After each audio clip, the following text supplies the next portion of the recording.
रामू एक छोटा सा मजदूर था जो एक गांव में अपने परिवार के साथ रहता था। उसके पास ज्यादा संपत्ति नहीं थी, लेकिन मेहनत, ईमानदारी और आत्मसम्मान से भरा उसका जीवन उसे सब लोगों से अलग बनाता था।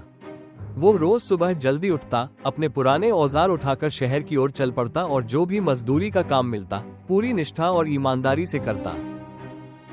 रामू का मानना था कि मेहनत से कमाया गया एक पैसा चोरी या झूठ से कमाए गए 100 पैसों से बेहतर होता है। यही कारण था कि गांव के सभी लोग उसे बहुत मानते थे। एक बार की बात है, रामू एक बड़े सेठ के बंगले में निर्माण कार्य कर रहा था। काम करते समय उसे जमीन में खुदाई के दौरान एक लोहे का बक्सा मिला। जब उसने उसे खोला तो उसमें सोने चांदी के आभूषण और हजारों रुपए थे। रामू कुछ देर तक चुपचाप सोचता रहा। उसकी आर्थिक स्थिति बहुत खराब थी। उसका बेटा बीमार था और घर में खाने तक की कमी थी। वो चाहता तो वो बक्सा चुपचाप लेकर चला जाता और कोई जान भी नहीं पाता, लेकिन रामू का ज़मीर उसे ऐसा करने से रोक रहा था। उसने ठान लिया कि वो उस बक्से को सेठ को सौंप देगा।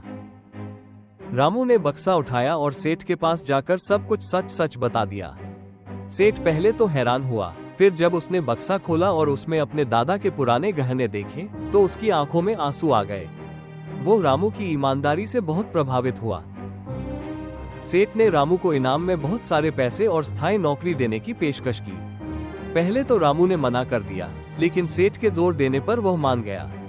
अब रामू उसी बंगले में बतौर सुपरवाइजर काम करने लगा और उसके जीवन की दशा बदल गई। उसका बेटा अच्छे इलाज से ठीक हो गया, घर में सुख शांति आ गई। रामू की कहानी पूरे गांव में फैल गई। लोग उसे एक मिसाल के रूप में देखने लगे। रामू ने ये साबित कर दिया कि ईमानदारी कभी व्यर्थ नहीं जाती।